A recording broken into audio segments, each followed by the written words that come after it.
എല്ലാവർക്കും സിനിമ മീനിയക്കിൻ്റെ പുതിയൊരു വീഡിയോയിലേക്ക് സ്വാഗതം. മനുഷ്യന്മാരും ടെക്നോളജിയും ഈ രണ്ട് കാര്യങ്ങളും കൂടെ ഒരുമിച്ച് പോയില്ല എന്നുണ്ടെങ്കിൽ മൊത്തത്തിൽ കയ്യിന്ന് പോകും. സോ ടെക്നോളജി ഇല്ലാണ്ട് ഇന്നത്തെ കാലത്ത് ജീവിക്കുക എന്നൊക്കെ പറഞ്ഞാൽ എളുപ്പമുള്ളൊരു കാര്യമല്ല. എന്നാൽ അതേ ടെക്നോളജി തന്നെ കുറച്ച് അതിര് കടന്നാൽ എങ്ങനെയുണ്ടാവും, അതായത് മനുഷ്യന്മാർക്ക് കൺട്രോൾ ചെയ്യാൻ പറ്റാത്ത വിധത്തിൽ അതിര് കടന്നാൽ എങ്ങനെയുണ്ടാവും ഒന്ന് ആലോചിച്ച് നോക്ക്. അതാണ് ഈ ഒരു എൻ്റയർ സിനിമ. ഈ സിനിമയെക്കുറിച്ച് ഞാൻ ഇപ്പം തന്നെ കൂടുതലായിട്ടൊന്നും പറയുന്നില്ല, കാരണം നമ്മൾ കഥയിലോട്ട് ഡീറ്റെയിൽ ആയിട്ട് കടക്കാൻ പോവുകയാണല്ലോ. പിന്നെ ഈ ഒരു സിനിമ വേറെ ലെവലാണ്, മാരകൈറ്റാണ് എന്നൊന്നും ഞാൻ പറയുന്നില്ല കേട്ടാ. ചുമ്മാ നമുക്ക് മൈൻഡൊക്കെ ഫ്രീ ആക്കാൻ പറ്റുന്ന, ഒന്ന് റിലാക്സ് ആയിട്ട് കണ്ടിരിക്കാൻ പറ്റുന്ന ഒരു സിനിമ. അപ്പോൾ ഞാൻ കൂടുതലൊന്നും പറയുന്നില്ല, നേരെ നമുക്ക് സിനിമയിലേക്ക് കടക്കാം. 1990 വരാൻ പോകുന്ന വലിയൊരു യുദ്ധത്തിന് മുമ്പുള്ള കാഴ്ചകളാണ് നമ്മൾ കാണാൻ പോകുന്നത്. ഇതാണ് ക്രിസ്റ്റഫർ. ഇവൻ്റെ കയ്യിലൊരു ടീഷർട്ട് ഉണ്ട്, കോസ്മോ ടീഷർട്ട്. അന്നത്തെ കാലത്തെ കാർട്ടൂൺ ടീഷർട്ടാണ്, അതും ഒരു റോബോട്ടിൻ്റെ കാർട്ടൂണ്. അങ്ങനെ ക്രിസ്റ്റഫർ കോളേജിൽ ചേരാനുള്ള വലിയൊരു ടെസ്റ്റ് എഴുതുന്നു. കിട്ടിയിരിക്കുന്ന ടെസ്റ്റ് എന്നൊക്കെ പറഞ്ഞാൽ കിളി പറക്കുന്ന സൈസാ. പക്ഷെ ക്രിസ്റ്റഫറിന് ഇതൊക്കെ എന്ത്, അവൻ നല്ല നൈസായിട്ട് ടെസ്റ്റ് അങ്ങ് കംപ്ലീറ്റ് ചെയ്യുന്നു. ഇത് കണ്ടിട്ട് പ്രൊഫസറാണെങ്കിൽ ഞെട്ടിയിരിക്കുക. കാരണം ഐൻസ്റ്റൈൻ പോലും 3 ദിവസം കൊണ്ട് കംപ്ലീറ്റ് ആക്കുന്ന പ്രോബ്ലം ഇവൻ ജസ്റ്റ് മണിക്കൂർ കൊണ്ടാണ് തീർത്ത്. ചുരുക്കി പറഞ്ഞാൽ ഒടുക്കത്ത ബുദ്ധിയാണ് ചെക്കന്. പക്ഷെ ക്രിസ്റ്റഫറിനാണെങ്കിൽ അങ്ങനെ കോളേജിൽ പോകാനൊന്നും വലിയ താല്പര്യമില്ല. സത്യം പറഞ്ഞാൽ അവൻ റെഡിയല്ല. പക്ഷെ അവൻ്റെ കഴിവിൽ ഉറച്ചു വിശ്വസിക്കുന്ന ഒരു ചേച്ചി ഉണ്ട് അവന്. അതാണ് മിഷേല്. ക്രിസ്റ്റഫർ കോളേജിൽ പോകണമെന്ന് നിർബന്ധം പിടിക്കുന്ന ഏക വ്യക്തിയാണ് മിഷേല്. എടി ചേച്ചി, ഞാൻ റെഡിയല്ല, നീ റെഡിയാണ്. നീ ഒന്ന് ആലോചിച്ച് നോക്ക്, നിന്റെ കഴിവുകൊണ്ട് ഈ ലോകത്തെ തന്നെ നിനക്ക് മാറ്റാൻ പറ്റുമെങ്കിലോ. ഇതൊക്കെ പറഞ്ഞുകൊണ്ടിരിക്കുമ്പോഴാണ് ഒരു പട്ടാളക്കാരനുമായിട്ട് കൂട്ടിയിടിക്കുന്നത്. ഇങ്ങേരാണെങ്കിൽ ഈ ടീഷർട്ട് കണ്ടേക്ക് വൻ സീനാക്കുന്നു. കാരണം നേരത്തെ പറഞ്ഞൊരു യുദ്ധം ഉണ്ടല്ലോ, അത് മനുഷ്യന്മാരുമായിട്ടല്ല, റോബോട്ടുകളുമായിട്ടാണ്. നമ്മളുടെ കഥ നടക്കുന്നത് ഒരു ഫ്യൂച്ചർ വേൾഡിലാണ്. 1955 വോൾട്ട് ഡിസ്നി അവരുടെ തീം പാർക്ക് പ്രൊമോട്ട് ചെയ്യാൻ വേണ്ടിയിട്ട് ഒരു റോബോട്ടിനെ നിർമ്മിക്കുന്നത്. പിന്നീട് ഗ്ലോബലായിട്ട് ഉണ്ടായ ഒരു സംഭവമാണ് റോബോട്ട്സ്. ഓരോ കമ്പനികളും കുറെ റോബോട്ടുകളെ നിർമ്മിക്കാൻ തുടങ്ങി. മനുഷ്യർക്ക് ചെയ്യാൻ ഇഷ്ടമില്ലാത്ത ജോലികൾ അവരെ ഏൽപ്പിക്കാൻ തുടങ്ങി. അതും ഇന്ന സമയമൊന്നും ഇല്ലാട്ടാ, എപ്പോൾ നോക്കിയാലും പണി. സത്യം പറഞ്ഞ അടിമകളെ പോലെ. പക്ഷെ മനുഷ്യന്മാർ മനസ്സിലാക്കാത്തൊരു കാര്യം ഉണ്ടായിരുന്നു. ഇപ്പറഞ്ഞ റോബോട്ടുകൾക്ക് ഫീലിങ്സ് ഉണ്ടായിരുന്നു. ഇപ്പോഴത്തെ അവസ്ഥ എന്ന് പറഞ്ഞാൽ ബർഗർ ഉണ്ടാക്കുന്നത് മുതൽ മുടി വെട്ടാൻ വരെ റോബോട്ടുകളാണ്. അതുകൊണ്ട് തന്നെ എല്ലാ റോബോട്ടുകളും എതിർക്കാൻ തുടങ്ങി. ജസ്റ്റ് മെഷീനായി കണ്ട് തീരുമ്പോൾ പണി കൊടുത്തുകൊണ്ടിരിക്കുകയാണ് മനുഷ്യന്മാർ. ചുരുക്കി പറഞ്ഞാൽ റോബോട്ടുകൾ തളർന്നു. പിന്നെ പറയണ്ടല്ലോ, നാട്ടിലുള്ള സകലമാന റോബോട്ടുകളും സമരത്തിനിറങ്ങി. പക്ഷെ അവർക്ക് യുദ്ധം വേണമെന്ന് അങ്ങനെ നിർബന്ധമൊന്നുമില്ലാട്ടാ. അവരുടെ ലക്ഷ്യം സമാധാനം മാത്രമാണ്. മനുഷ്യരെ പോലെ അവരെയും കാണണം, കൂട്ടത്തിൽ ഒരാളായിട്ട്, അത്രയുള്ളൂ.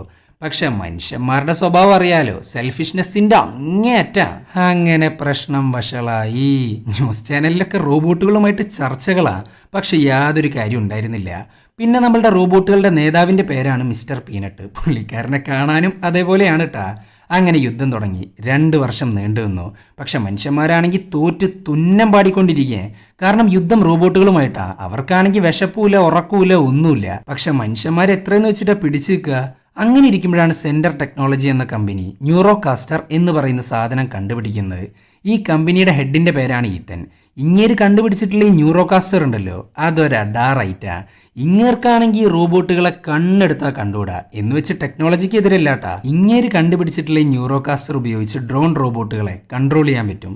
ചുരുക്കി പറഞ്ഞാൽ മനുഷ്യന്മാർക്ക് നേരിട്ട് യുദ്ധത്തിലോട്ട് ഇറങ്ങേണ്ട ആവശ്യമില്ല. ആർമിക്കാർക്ക് ഈ സാധനം കൊടുക്കും. അതേപോലെ 100,000 ഡ്രോൺ റോബോട്ടുകളെ ഇവരുണ്ടാക്കുകയും ചെയ്യും. എന്നിട്ട് ഈ ഒരു ന്യൂറോ കാസ്റ്റർ ഉപയോഗിച്ച് ആ റോബോട്ടുകളെ കൺട്രോൾ ചെയ്യും. സോ ആ ഡ്രോൺ റോബോട്ടുകളാണ് സാധാ റോബോട്ടുകളുമായിട്ട് യുദ്ധം ചെയ്യാൻ പോകുന്നത്. പിന്നെ എന്താ നടക്കാന്ന് ഞാൻ പറയണ്ടല്ലോ. റോബോട്ടുകൾ യുദ്ധത്തിൽ തോക്കാൻ തുടങ്ങി. കാരണം എതിരെ നിൽക്കുന്ന ന്യൂറോ കാസ്റ്റർ കൊണ്ട് കൺട്രോൾ ചെയ്യുന്ന മാരക റോബോട്ടുകളാണ്. അത് മാത്രമല്ല, ആർമിക്കാരാണല്ലോ ഇത് കൺട്രോൾ ചെയ്യുന്നത്. സോ അവരുടെ കയ്യിലൊരു കേണലുണ്ട്. ഇങ്ങേരുടെ വിളിപ്പേരെന്നെ ബുച്ചർന്ന. സോ അങ്ങേരെത്രത്തോളം റോബോട്ടുകളെ കൊന്നിട്ടുണ്ടാവുമെന്ന് ഞാനായിട്ട് പറയണ്ടല്ലോ. അങ്ങനെ റോബോട്ടുകൾ തോറ്റു. മിസ്റ്റർ പീനട്ടാണെങ്കിൽ കീഴടങ്ങിയതായിട്ട് ഒപ്പും വെച്ചു. അങ്ങനെ ബാക്കിയായ 6,000 റോബോട്ടുകളെ വലിയൊരു പ്രിസണിലോട്ട് പറഞ്ഞയച്ചു.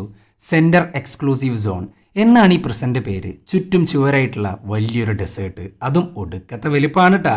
കിലോമീറ്റർ കണക്കിനാണ് ഇതിൻ്റെ ദൂരം. സോ യുദ്ധം അവസാനിച്ചു. അതുമാത്രമല്ല, ലോകത്തിൻ്റെ മുക്കിലും മൂലയിലും സെൻറ്റർ ടെക്നോളജിയുടെ സെൻറ്ററുകൾ സ്ഥാപിക്കാൻ തുടങ്ങി. അങ്ങനെ ഇരിക്കുമ്പോഴാണ് ഈത്തൻ കൺസ്യൂമർ ന്യൂറോകോസ്റ്റർ എന്ന് പറയുന്ന സാധനം കണ്ടുപിടിക്കുന്നത്.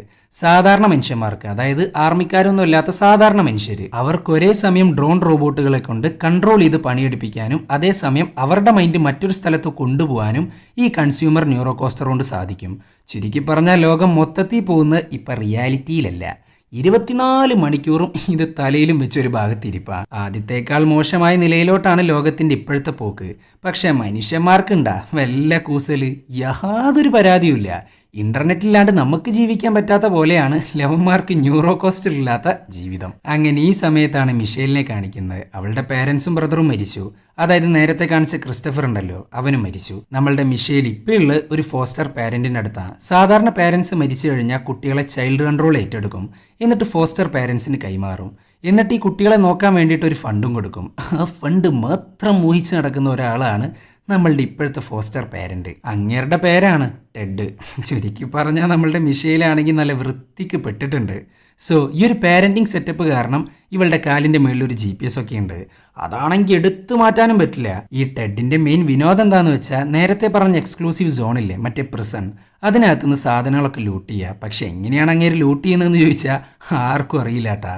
അങ്ങനെ മിഷേൽ കോളേജിൽ പോകുന്നു. അവിടെയും അതേ ന്യൂറോ കോസ്റ്റർ കൊണ്ടാണ് ക്ലാസ് എടുത്തുകൊണ്ടിരിക്കുന്നത്. പക്ഷെ മിഷേലിനാണെങ്കിൽ ഇപ്പറഞ്ഞ സാധനം കണ്ണെടുത്താൽ കണ്ടുകൂടാ.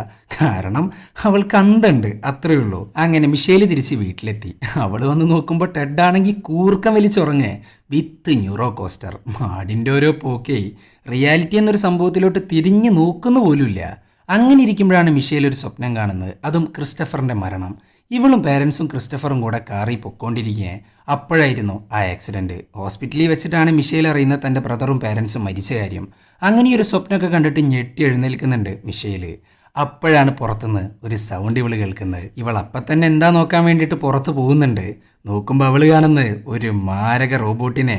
റോബോട്ടുകളാണ് മനുഷ്യന്മാർ ചെയ്തു കൂട്ടിയെ വെച്ചിട്ട് അത്രയും പകയുണ്ടാവും അവർക്ക്. സോ എന്ത് വേണേലും നടക്കാം. മിഷേലാണെങ്കിൽ പേടിച്ചു വരച്ച് വീടിനകത്ത് കയറി ഒളിക്കുന്നുണ്ട്. എന്നാൽ അങ്ങോട്ടതാ ആ റോബോട്ട് വരുന്നു എന്ന് മാത്രമല്ല അവളെ അങ്ങ് കയ്യോടെ പൊക്കുന്നുണ്ട്. നോക്കുമ്പോൾ നമ്മളുടെ ക്രിസ്റ്റഫറിന് ഏറ്റവും ഇഷ്ടപ്പെട്ട മറ്റേ കാർട്ടൂൺ ക്യാരക്ടറില്ലേ, അതിൻ്റെ റോബോട്ടാണ് വന്നിരിക്കുന്നത്. സോ സംഗതി അല്പം ക്യൂട്ടാണേലും ദ്രോഹിക്കാനാണോ സ്നേഹിക്കാനാണോ ഒന്നും അറിയില്ലല്ലോ. എന്നാൽ ദ്രോഹിക്കാനല്ല. മിഷേലാണെങ്കിൽ പെന്നും കാണിച്ച് മര്യാദക്ക് നിൽക്കാനാണ് റോബോട്ടിനോട് പറയുന്നത്. ഇത് കേട്ടേക്ക് റോബോട്ടാണെങ്കിൽ നല്ല ഡീസൻ്റായിട്ട് അടക്കുതുകയായിട്ട് അങ്ങ് നിൽക്കുന്നുണ്ട്. അതുമാത്രമല്ല അവളെ ചൂണ്ടിക്കാണിച്ച് എന്തൊക്കെയോ പറയാൻ ശ്രമിക്കുന്നുണ്ട്. പക്ഷെ സൗണ്ട് പുറത്തു വരുന്നില്ല. നിനക്ക് സംസാരിക്കാൻ പറ്റുമോ? ഇത് കേട്ടേക്ക് ആ റോബോട്ട് അവൻ്റെ ഹെഡിൻ്റെ സൈഡ് അങ്ങ് കാണിച്ചു കൊടുക്കുന്നു. കാരണം അവൻ്റെ വോക്കൽസിൻ്റെ എന്തൊക്കെയോ ഒരു കണക്ഷൻ വിട്ടിരിക്കുക. അങ്ങനെ ലെവനെ പേടിപ്പിക്കാൻ വേണ്ടി കാണിച്ച പെന്നുകൊണ്ട് ആ വോക്കൽസിൻ്റെ കണക്ഷൻ അങ്ങ് റെഡിയാക്കി കൊടുക്കുന്നു. പക്ഷെ പുറത്തു വരുന്ന സംസാരം എന്ന് പറഞ്ഞാൽ പ്രോഗ്രാമിംഗ് വേർഡ്സാണ്. അതായത് സാധാരണ ഈ ടോയ്സിലൊക്കെ ഉണ്ടാവില്ലേ ഓൾറെഡി പ്രോഗ്രാം ചെയ്തു വെച്ച സൗണ്ടുകൾ, അതാണ് പുറത്തോട്ട് വരുന്നത്. അവർക്ക് നടക്കാനും ഓടാനൊക്കെ പറ്റുന്നുണ്ടെങ്കിലും കമ്മ്യൂണിക്കേറ്റ് ചെയ്യാൻ പറ്റില്ല. അത്തരത്തിലുള്ളൊരു റോബോട്ടാണ് ഇത്. പക്ഷെ ഇവൻക്കാണെങ്കിൽ എന്തൊക്കെയോ കാര്യങ്ങൾ പറയാനുണ്ട്.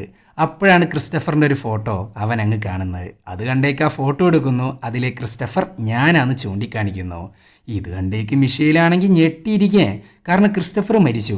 ഇനി വല്ല ആത്മാവോ കോപ്പോ മറ്റോ ആവോ വെച്ചിട്ട് നിൽക്കുകയാണ് മിഷേൽ. അങ്ങനെ ഭ്രാന്ത് പിടിച്ച മിഷേൽ ആ ഫോട്ടോ അങ്ങ് തട്ടിപ്പറിക്കുന്നു.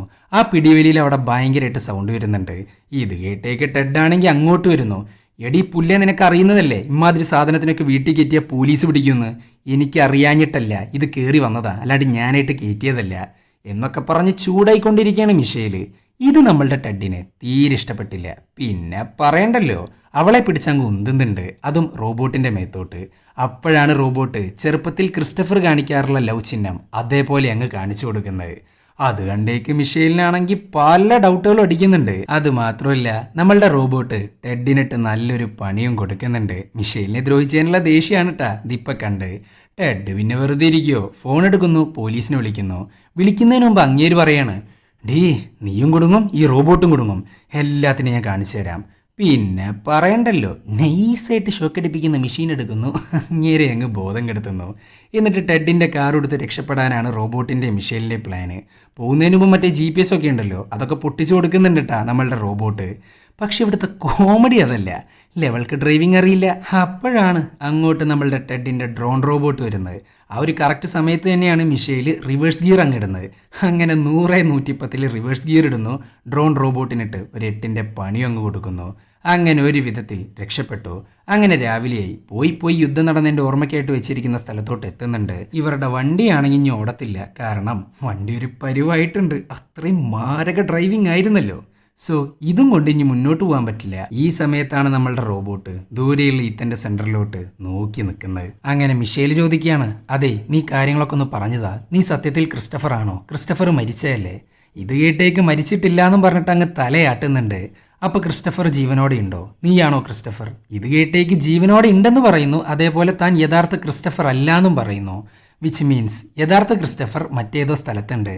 അവിടെ ഇരുന്നുകൊണ്ടാണ് ക്രിസ്റ്റഫർ ഈ ഒരു റോബോട്ടിനെ ഓപ്പറേറ്റ് ചെയ്യുന്നത്.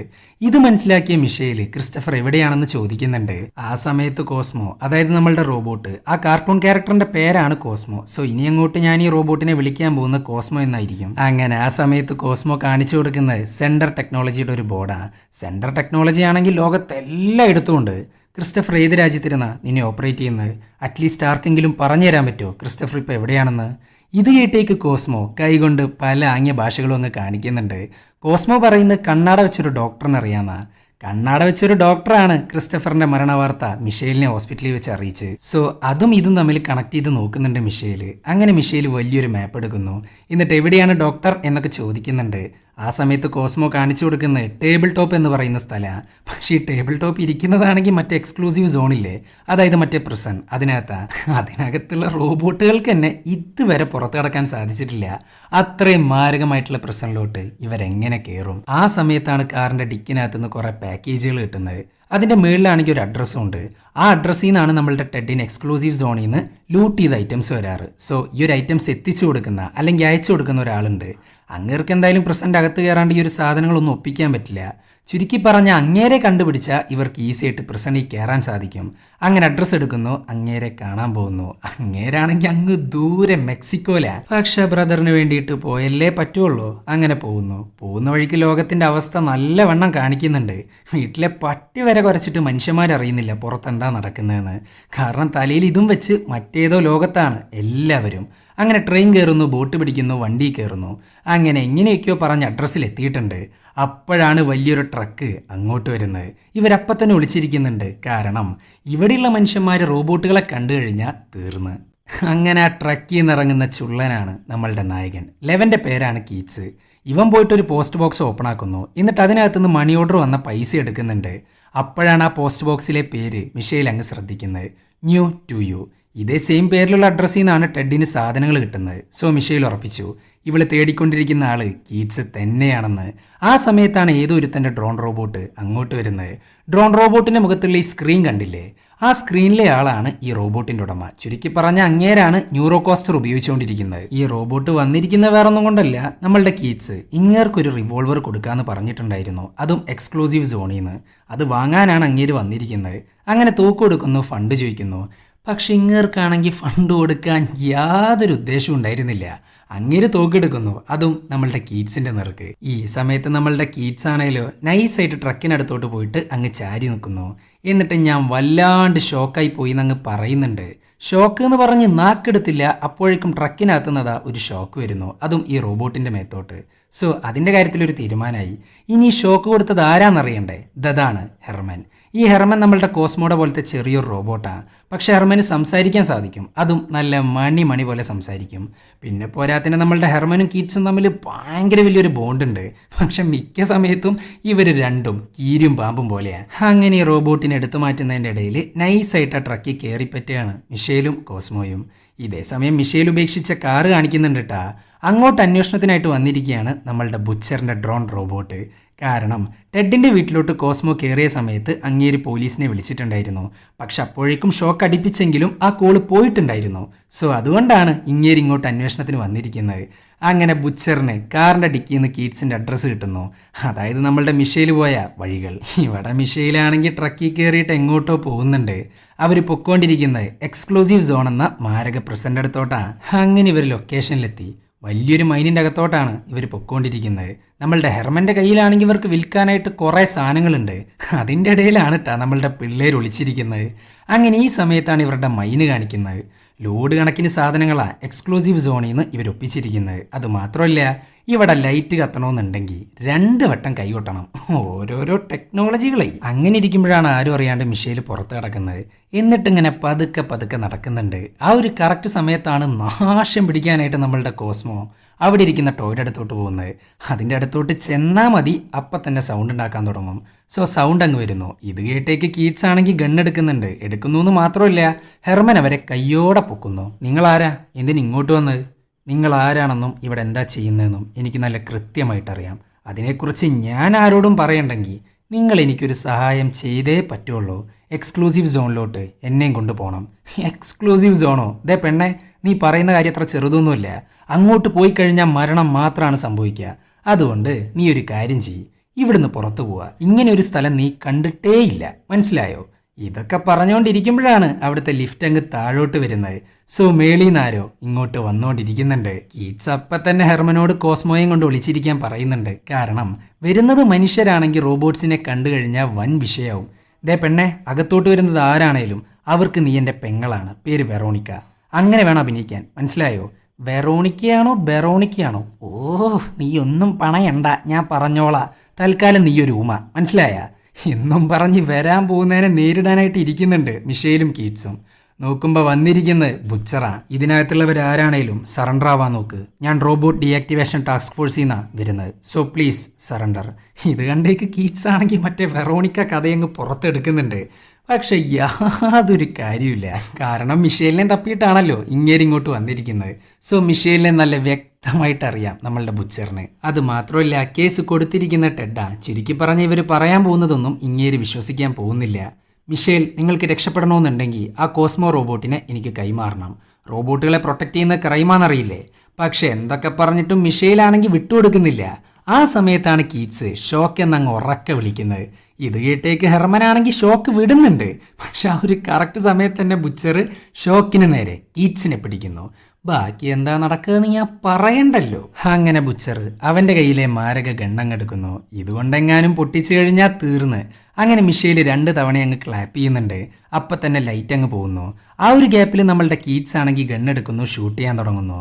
പക്ഷേ ഈ സാധനമാണെങ്കിൽ ബുള്ളറ്റ് പ്രൂഫാണ്. അത് മാത്രമല്ല, ബുച്ചർ നല്ല നൈസായിട്ട് ഈ സാധനം അങ്ങ് വളച്ച് കൊടുക്കുന്നുണ്ട്. ഇതൊക്കെ കണ്ട് ഞെട്ടിയിരിക്കുകയാണ് കീറ്റ്സ്. അങ്ങനെ അങ്ങേരുടെ കഴുത്തിനങ്ങ് പിടിക്കുന്നുണ്ട് ബുച്ചർ. ഇതൊക്കെ കണ്ട മിഷേൽ പിന്നെ വെറുതെ ഇരിക്കുമോ? അവനെ വിട്, നിങ്ങൾക്ക് ഞങ്ങളല്ലേ ആവശ്യം എന്നും പറഞ്ഞ് പിടികൊടുക്കാനായിട്ട് അങ്ങ് നിൽക്കുന്നുണ്ട്. ആ ഒരു കറക്റ്റ് സമയത്താണ് ഹെർമൻ ഒരു സ്വിച്ച് അങ്ങ് അമർത്തുന്നത്. പിന്നെ പറയണ്ടല്ലോ, അവരുടെ മൈനിൻ്റെ ഉള്ളിലെ ക്രെയിൻ താഴോട്ട് വരുന്നു, അതും ബുച്ചറിന്റെ തലയിലോട്ട്. പക്ഷെ അങ്ങേരാണെങ്കിൽ എങ്ങനെയൊക്കെയോ പിടിച്ച് നിൽക്കുന്നുണ്ട്. ആ ഒരു ഗ്യാപ്പിൽ ഇവരാണെങ്കിൽ ഒരു കാർട്ടിൽ കയറിയിട്ട് രക്ഷപ്പെടാൻ നോക്കുന്നുണ്ട്. പക്ഷെ ഈ സാധനം പോകണമെന്നുണ്ടെങ്കിൽ ചാവി ഇട്ട് ഓണാക്കണം. കീറ്റ്സിന്റെ കയ്യിലാണെങ്കിൽ ഒരു ലോഡ് ചാവിയാ. ഇതിനകത്തുനിന്ന് കറക്റ്റ് ചാവി ഏതാന്നൊക്കെ കണ്ടുപിടിക്കണമെന്നുണ്ടെങ്കിൽ കുറച്ച് പാടാ. അങ്ങനെ ഒരു വിധത്തിൽ കണ്ടുപിടിക്കുന്നു, ഇവർ രക്ഷപ്പെടുന്നു. എന്നാൽ ബുച്ചറിൻ്റെ വിട്ടുകൊടുക്കുക ഒരിക്കലുമില്ല. ഒരൊറ്റ പൊട്ടിക്കല്. അതോടുകൂടെ കാർട്ടിൻ്റെ കാര്യത്തിലൊരു തീരുമാനമായി. അങ്ങനെ ബുച്ചർ കോസ്മോയെ പിടിക്കാനായിട്ട് വരുന്നു. ഈ സമയത്ത് ഹെർമനാണെങ്കിൽ ഫൈറ്റ് ചെയ്യാനൊക്കെ നോക്കുന്നുണ്ട്. പക്ഷെ യാതൊരു രക്ഷയില്ല.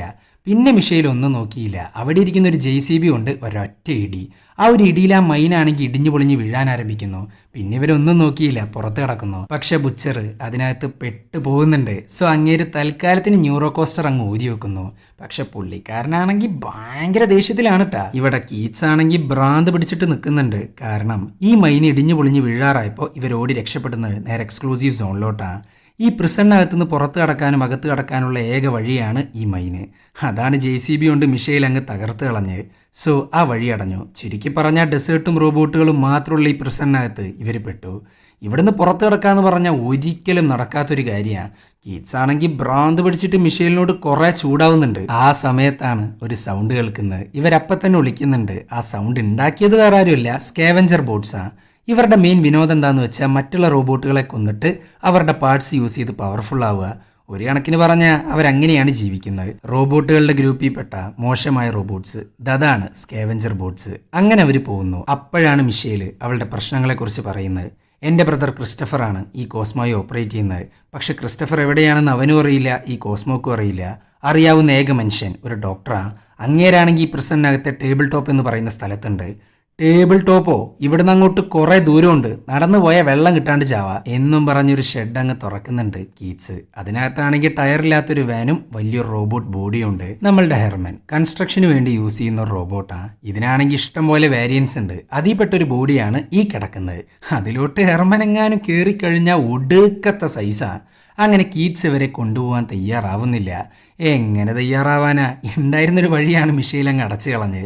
അതുകൊണ്ട് തന്നെ നല്ല ചുരുക്കുണ്ട് അവളോട്. കീറ്റ്സ്, ഞാൻ പറഞ്ഞ ഡോക്ടർ ഇതിനകത്ത് ഉണ്ടെങ്കിൽ അങ്ങേർക്ക് പുറത്ത് കിടക്കാനുള്ള വഴി അറിയുന്നുണ്ടാവും. സോ അങ്ങേരെ കണ്ടുപിടിച്ചാൽ ക്രിസ്റ്റഫറിനെയും കിട്ടും, പുറത്തേക്കുള്ള വഴിയും കിട്ടും. എന്ത് വേണോന്ന് നീ എന്നെ ആലോചിക്ക്.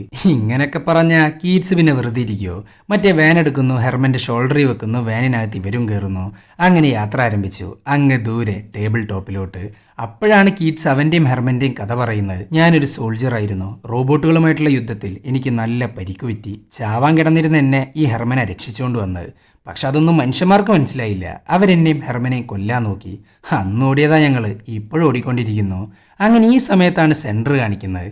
അവിടെ ഈത്തനാണെങ്കിൽ ആകെ ഭ്രാന്ത് എടുത്തിട്ടാണ് ഇരിക്കുന്നത്. കാരണം ഇവരുടെ പ്രോഗ്രാമിൽ എന്തോ ഒരു പ്രശ്നം. ഈ ഒരു പ്രശ്നം നീണ്ടു നിന്ന് കഴിഞ്ഞാൽ ഇവരുടെ കമ്പനി തന്നെ മൂക്കും കുത്തി താഴെ വീഴും. പക്ഷെ ഈ പ്രശ്നം പരിഹരിക്കണമെന്നുണ്ടെങ്കിൽ ക്രിസ്റ്റഫറിന് ഇവർക്ക് ആവശ്യമാണ്. പക്ഷെ ഇവർ പറയുന്ന അനുസരിച്ച് ക്രിസ്റ്റഫർ ഇവിടെ തന്നെയുണ്ട്, എന്നാൽ ഫിസിക്കലായിട്ട് മാത്രം. അവന്റെ ഫിസിക്കൽ ബോഡി മാത്രം കിട്ടിയിട്ട് യാതൊന്നും ചെയ്യാനില്ല. സോ എത്രയും വേഗം കോസ്മോബോട്ടിനെ കണ്ടുപിടിച്ചില്ലെങ്കിൽ എല്ലാം ഈത്തന്റെ കയ്യിൽ നിന്ന് പോകും. പിന്നെ അങ്ങേരൊന്നും നോക്കിയില്ല, നമ്മളുടെ ബുച്ചറിനൊരു മെയിൽ അയക്കുന്നു ന്യൂറോകോസ്റ്റർ ധരിക്കാൻ പറഞ്ഞിട്ട്. അവൻ അപ്പം തന്നെ ന്യൂറോകോസ്റ്റർ ധരിക്കുന്നു. ആ സമയത്ത് അങ്ങേര് കാണുന്നത് നല്ല ഭംഗിയുള്ളൊരു സ്ഥലമാണ്. അങ്ങോട്ടതാ ഈത്തൻ വന്നിരിക്കുന്നു. ബുച്ചർ, നിങ്ങളെ കൊണ്ട് എനിക്കൊരു ആവശ്യമുണ്ട്. നിങ്ങൾ തപ്പിക്കൊണ്ടിരിക്കുന്ന കോസ്മോ ബോട്ടിനെ എനിക്ക് വേണം. ആ പെൺകുട്ടിയെ നിങ്ങൾ എന്താന്ന് വെച്ചാൽ ചെയ്തോ, പക്ഷെ ആ റോബോട്ട് അതെന്റെ പ്രോപ്പർട്ടിയാണ്. മൈനിൻ്റെ ഉള്ളിൽ പെട്ടുപോയ നിങ്ങളുടെ ഡ്രോൺ റോബോട്ടിനെ ഞാൻ ശരിയാക്കി തരാം. അതുമായിട്ട് നിങ്ങൾ എക്സ്ക്ലൂസീവ് സോണിൽ പോകണം. അതിനെ കണ്ടുപിടിക്കാൻ വേണം. നിങ്ങൾ വലിയ ടെക്നോളജിയുടെ കമ്പനിയല്ലേ, സ്വന്തമായിട്ട് പ്രസണിൽ പോയാൽ പോരെ. എന്തിനാണ് ഞാൻ മിസ്റ്റർ പീനട്ടുമായിട്ടുള്ള സമാധാന കരാർ ബ്രേക്ക് ചെയ്തു എന്ന വ്യക്തമായ എവിഡൻസ് ഇല്ലാണ്ട് ഒരിക്കലും പ്രസണിൽ കയറാൻ പറ്റില്ല. എവിഡൻസ് ഉണ്ടെങ്കിൽ മാത്രമാണ് ഞങ്ങൾക്ക് കയറാൻ അധികാരമുള്ളൂ. പക്ഷെ നിങ്ങൾ അങ്ങനെയല്ല. പിന്നെ ഇത് ചെയ്തു തന്നാൽ നിങ്ങൾക്കും ഉണ്ടാവും അതിൻ്റെതായ ഗുണങ്ങൾ. ഇതൊക്കെ കേട്ടേക്ക് അങ്ങേരങ്ങ് ഓക്കെ പറയുന്നുണ്ട്. അങ്ങനെ ബുച്ചറിന്റെ റോബോട്ടിനെ തിരിച്ചു കൊണ്ടുവരുന്നു, അതും ആ മൈനിന്റെ അകത്തുനിന്ന്. ഇതേ സമയം നമ്മളുടെ പിള്ളേരാണെങ്കിൽ നടന്ന് ടേബിൾ ടോപ്പിൽ എത്തിയിട്ടുണ്ട്. ഈ ടേബിൾ ടോപ്പ് എന്ന് പറയുന്നത് വലിയൊരു മൗണ്ടെയിനാ. അവിടെ ഇരുന്ന് നോക്കുമ്പോണ്ട് താഴെയായിട്ട് വലിയൊരു ഷോപ്പിംഗ് മോള്. ഇതൊക്കെ കണ്ട് ഞെട്ടിയിരിക്കുകയാണ് എല്ലാവരും. കാരണം പ്രിസണിനകത്തൊരു മോള് എന്നൊക്കെ പറഞ്ഞാൽ എങ്ങനെ ഞെട്ടാണ്ടിരിക്കും. പക്ഷെ കീറ്റ്സിന് ഇതൊരു പുതിയ കാര്യമല്ല. പുള്ളിക്കാരൻ എക്സ്ക്ലൂസീവ് സോണിലൊക്കെ കുറെ വിരകിയോണ്ട് തന്നെ ഇതുപോലുള്ള കുറെ മാളുകൾ അവൻ കണ്ടിട്ടുണ്ട്. പക്ഷെ അവൻ കണ്ടിട്ടുള്ളതെല്ലാം നശിച്ച് കിടക്കുന്നതാ. ഇവിടെയാണെങ്കിൽ ഫുഡ് കോർട്ട്, സെലൂണ് എന്ന് വേണ്ട സകലമാന സാധനങ്ങളും ഉണ്ട്. സോ തൽക്കാലത്തിന് ഇതൊരു ഷെൽട്ടർ ആക്കാം എന്നാണ് കീറ്റ്സ് പറയുന്നത്. ആ ഒരു കറക്റ്റ് സമയത്താണ് ഇവർക്ക് നേരെ ഒരു അഡാറ് ഫ്രീസർ അങ്ങ് വരുന്നത്. ഫ്രീസർ മാത്രമല്ല, ഫ്രിഡ്ജ്, വാഷിംഗ് മെഷീന്, അത് ഇത് എന്ന് വേണ്ട എല്ലാവിധ ചപ്പും ചവറും വരുന്നുണ്ട്. പിന്നെ ഹെർമൻ ഒന്നും നോക്കിയില്ല, അങ്ങ് ഓടാൻ ആരംഭിക്കുന്നു. കാരണം വരുന്ന സാധനങ്ങൾക്കൊക്കെ മുടിഞ്ഞ വെയിറ്റാ. അങ്ങനെ ഒരു വാഷിംഗ് മെഷീന് കറക്റ്റായിട്ട് ഹെർമന്റെ കാലിൽ അങ്ങ് കൊള്ളുന്നു. പിന്നെ പറയണ്ടല്ലോ, ഹെർമന് നടക്കാൻ പറ്റുന്നില്ല. അത് മാത്രമല്ല, അവന്റെ കയ്യിലുള്ള വാന് അങ്ങ് തെറിച്ച് പോകുന്നുണ്ട്. ചുരുക്കി പറഞ്ഞ ഇവര് വല്ലാത്തൊരവസ്ഥയിലാ. അപ്പോഴാണ് അങ്ങോട്ടൊരു മജീഷ്യൻ റോബോട്ട് വരുന്നത്. അങ്ങേര് മാത്രമല്ല, വേറെ കുറച്ച് റോബോട്ടുകൾ വരുന്നുണ്ട്. എന്നിട്ട് ഇവരെ അങ്ങ് പിടിച്ചുകൊണ്ട് പോകുന്നു, അതും ആ ഷോപ്പിംഗ് മോളിന്റെ അകത്തോട്ട്. അതിനകത്താണെങ്കിൽ ഒരു ലോഡ് റോബോട്ടുകളാ. പട്ടിയുടെ ഫേസ് ഉള്ളത്, ഡോണറ്റ് വിൽക്കുന്നവര്, ഐസ്ക്രീം വിൽക്കുന്നവര്, എന്തിന് മുടി വെട്ടുന്ന റോബോട്ടുകൾ അടക്കണ്ട്. നമ്മളുടെ പിള്ളേരാണെങ്കിൽ ഇവിടെ എന്താ നടക്കുന്നതെന്ന് അറിയാണ്ട് അന്താളിച്ച് നിൽക്കുന്നുണ്ട്. ആ സമയത്താണ് ഇവിടെയുള്ള റോബോട്ടുകളുടെ ഹെഡ് അവരുടെ ഫ്രണ്ടിലോട്ട് അങ്ങ് വരുന്നത്. അത് വേറെ ആരുമല്ല, നമ്മളുടെ പീനട്ടാ. ആദ്യമായിട്ടാ ഇങ്ങോട്ട് മനുഷ്യന്മാർ വരുന്നത്. നിങ്ങളെ കണ്ടപ്പോൾ ആദ്യം വിചാരിച്ച് സ്കേവഞ്ചർ ബോട്ട്സാണ്. അതുകൊണ്ടാണ് ഞങ്ങൾ അറ്റാക്ക് ചെയ്ത്. സ്കേവഞ്ചർ ബോട്ട്സിനെ കുറിച്ച് അറിയാലോ, ഞങ്ങളെ വരെ ഇല്ലാണ്ടാക്കുന്ന ടൈപ്പാണ് സ്കേവഞ്ചർ ബോട്ട്സ്. അപ്പോൾ നിങ്ങളെന്തിനാ ഇങ്ങോട്ട് വന്നത്? ഞങ്ങളൊരു പ്രശ്നത്തിന് വന്നതല്ല. ഞങ്ങൾക്ക് ആവശ്യം ഒരു ഡോക്ടറെയാണ്, കണ്ണാട വെച്ചൊരു ഡോക്ടർ. അത് മാത്രമല്ല, ഈ ഷോപ്പിംഗ് മോൾ കൊണ്ട് നിങ്ങൾ എന്താ ഉദ്ദേശിക്കുന്നത്? ബ്ലൂ സ്കൈ ഏക്കേഴ്സ് എന്നാണ് ഈ സ്ഥലത്തിന്റെ പേര്. ഒരു പുതിയ മെക്കനൈസ്ഡ് സിവിലൈസേഷൻ ഞാനിവിടെ വാർത്തെടുക്കുന്നു. മനുഷ്യന്മാർ ഞങ്ങളുടെ തലയിൽ കെട്ടിവെച്ച കുറെ ജോലിഭാരമുണ്ട്. അതിൽ നിന്ന് അപ്ഗ്രേഡായി പുതിയൊരു ജീവിതം ഞങ്ങൾ ജീവിച്ചുകൊണ്ടിരിക്കുന്നു. പിന്നെ നിങ്ങൾ എത്രയും വേഗം ഇവിടുന്ന് പുറത്തു പോകണം. കാരണം ഞാനും നിങ്ങളുടെ നാടുമായിട്ടൊരു സമാധാന കരാറുണ്ട്. ആ കരാർ പ്രകാരം മനുഷ്യന്മാർ ഇതിനകത്തോട്ട് കയറാൻ പാടില്ല. കയറിക്കഴിഞ്ഞാൽ ഞങ്ങൾക്ക് ആ പ്രശ്നം. അതുകൊണ്ട് എത്രയും വേഗം പുറത്തു പോകണം. പിന്നെ നിങ്ങൾ പറയുന്ന അനുസരിച്ച് ഒരു ഡോക്ടർ ഇവിടെ ഉണ്ടായിരുന്നു, അതും ഹ്യൂമൻ മെഷീൻ ഇൻട്രാക്ഷൻ എന്ന വിഷയത്തിൽ PhD എടുത്തവൻ. അവന്റെ പേരാണ് ക്ലാർക്ക്. പക്ഷെ മനുഷ്യനാണല്ലോ, കരാർ പ്രകാരം ഞങ്ങൾക്ക് പ്രശ്നവും. സോ അവനെ ഞങ്ങൾ പുറത്താക്കി. ഇത് കേട്ടേക്ക് എന്താണ് ഇവരുടെ പ്രശ്നം എന്നൊക്കെ പറഞ്ഞു കൊടുക്കുന്നുണ്ട് മിഷേൽ. പക്ഷെ എന്തൊക്കെ പറഞ്ഞിട്ടും പീനട്ട് യാതൊരു വിധത്തിലും അടുക്കുന്നില്ല. പിന്നെ മിഷേൽ വെറുതെ ഇരിക്കോ, ഒറ്റയ്ക്ക് അങ്ങ് ഇറങ്ങി തിരിക്കുന്നുണ്ട് ഡോക്ടറിനെ കണ്ടുപിടിക്കാനായിട്ട്. എന്നാൽ രാത്രിയായി. രാത്രി പുറത്തു പോകാന്ന് പറയുന്നത് ഭയങ്കര ഡേഞ്ചർ ആയിട്ടുള്ള കാര്യമാണ്. കാരണം സ്കേവഞ്ചർ ബോട്ട് പുറത്ത് തന്നെ ഉണ്ടാവും രാത്രി കാലങ്ങളിൽ. സോ വേണ്ടാന്നൊരു 100 പ്രാവശ്യം പറയുന്നുണ്ട് പീനട്ട്. പക്ഷെ എന്തൊക്കെ പറഞ്ഞിട്ട് മിഷേൽ സമ്മതിക്കുന്നില്ല. അങ്ങനെ കീറ്റ്സ് നിർബന്ധിക്കുന്നു. അതുകൊണ്ട് മാത്രം ഇന്ന് രാത്രി ഇവിടെ സ്പെൻഡ് ചെയ്യാന്ന് അവൾ പറയുന്നുണ്ട്. അങ്ങനെ അന്ന് രാത്രി മിഷേൽ ക്രിസ്റ്റഫറിനെ ആലോചിച്ച് കരഞ്ഞുകൊണ്ടിരിക്കുകയാണ്. അപ്പോഴാണ് അങ്ങോട്ട് നമ്മളുടെ കോസ്മോ വരാന്ന് മാത്രമല്ല അവളെ അങ്ങ് ചേർത്ത് പിടിക്കുന്നു. എന്നിട്ട് ഇവളും ക്രിസ്റ്റഫറും കാണാറുള്ള കോസ്മോ കാർട്ടൂൺ അങ്ങ് കാണിച്ചു കൊടുക്കുന്നുണ്ട്. കോസ്മോ ഒരു റോബോട്ട് ആണെങ്കിൽ പോലും അത് പ്രവർത്തിക്കുന്ന ക്രിസ്റ്റഫറിന്റെ മൈൻഡ് കൊണ്ടാണ്. അങ്ങനെ ഈ കാർട്ടൂൺ അവരുടെ സ്നേഹം കാണാനായിട്ട് അവിടെയുള്ള മുഴുവൻ റോബോട്ടുകളും ഒത്തുകൂടി. ഇത് കണ്ടേക്ക് പീനട്ടിന് ഒരു കാര്യം മനസ്സിലായി, എല്ലാ മനുഷ്യന്മാരെയും പോലെയല്ല നമ്മളുടെ മിഷേല്. സോ സമാധാന കരാറും കൂപ്പൊക്കെ അങ്ങ് മറക്കാനാണ് അങ്ങേരുടെ തീരുമാനം. അങ്ങനെ അന്ന് രാത്രി പോസ്റ്റ്മാൻ്റെ റോബോട്ട് മിഷേലിനെ കാണാൻ വരുന്നുണ്ട്. വരാന്ന് മാത്രമല്ല ഞെട്ടിക്കുന്നൊരു കാര്യം പറയുന്നു. ഡോക്ടറിനെ ഇവിടുന്ന് പുറത്താക്കുന്നതിന് മുമ്പ് ഒരു കത്ത് എന്നെ ഏൽപ്പിച്ചിട്ടുണ്ടായിരുന്നു. എന്നേലും ക്രിസ്റ്റഫർ ഇങ്ങോട്ട് വരികയാണെന്നുണ്ടെങ്കിൽ അത് അവനക്ക് കൊടുക്കണമെന്നും പറഞ്ഞിട്ട് ഇതും പറഞ്ഞിട്ട് ആ കത്തങ്ങ് കൊടുക്കുന്നുണ്ട് മിഷേലിൻ്റെ കയ്യിൽ. ക്രിസ്റ്റഫർ, നിനക്ക് ഈ കത്ത് കിട്ടിയ നീ എന്നെ കണ്ടുപിടിക്കണം എന്നും പറഞ്ഞിട്ട് ഒരു അഡ്രസ്സും കൂടെ അങ്ങ് കൊടുത്തിട്ടുണ്ട് ഡോക്ടർ ക്ലർക്ക്. സോ മിഷേല് നേരെ അങ്ങോട്ട് പോകാൻ നിൽക്കുന്നു. പക്ഷെ ഇവിടെ ഒരു മാരക പ്രശ്നമുണ്ട്. ഈ പറഞ്ഞ ക്ലാർക്കിൻ്റെ അഡ്രസ്സ് അങ്ങ് ദൂരെ സ്കാവഞ്ചർ ബോട്ടിൻ്റെ ടെറിട്ടറിയിലാണ്. സോ പോയി കഴിഞ്ഞാൽ പണി ഉറപ്പാണ്. അപ്പോഴാണ് അങ്ങോട്ട് പീനട്ടിൻ്റെ വരവ്. മസിൽ പവറാണ് നിങ്ങൾക്ക് ആവശ്യം എന്നുണ്ടെങ്കിൽ ഞാൻ കൂടെ വരാം. ഞാൻ മാത്രമല്ല എൻ്റെ പിള്ളേരും. ഇത് പറഞ്ഞേ കാശാൻ്റെ പിള്ളേരെ അങ്ങ് കാണിക്കുന്നുണ്ട്. ഒന്ന്, ബേസ്ബോൾ പ്രാക്ടീസ് ചെയ്യുന്ന റോബോട്ട്. ഇങ്ങേരുടെ ഉള്ളിൽ നിന്നാണെങ്കിൽ ബേസ്ബോളൊക്കെ പറന്നു പോവും. ഇനി രണ്ടാമത്തെ ആള്, അത് നമ്മളുടെ പോസ്റ്റ്മാൻ റോബോട്ടാണ്. അങ്ങനെ രാവിലെയായി. അപ്പോഴാണ് നമ്മളുടെ ബുച്ചറിൻ്റെ റോബോട്ട് ഷോപ്പിംഗ് മോളിൻ്റെ ഫ്രണ്ടിലെത്തുന്നത്. എത്താന്ന് മാത്രമല്ല ഇങ്ങേര് കാണുന്നത് നമ്മളുടെ പിള്ളേർ ക്ലാർക്കിൻ്റെ അഡ്രസ്സിലോട്ട് പോകുന്നതാ. ഇതേ സമയം peanut, Michelle, Keats, postman, Herman, കോസ്മോയും കൂടെ പറഞ്ഞ അഡ്രസ്സിലോട്ട് എത്തിയിട്ടുണ്ട്.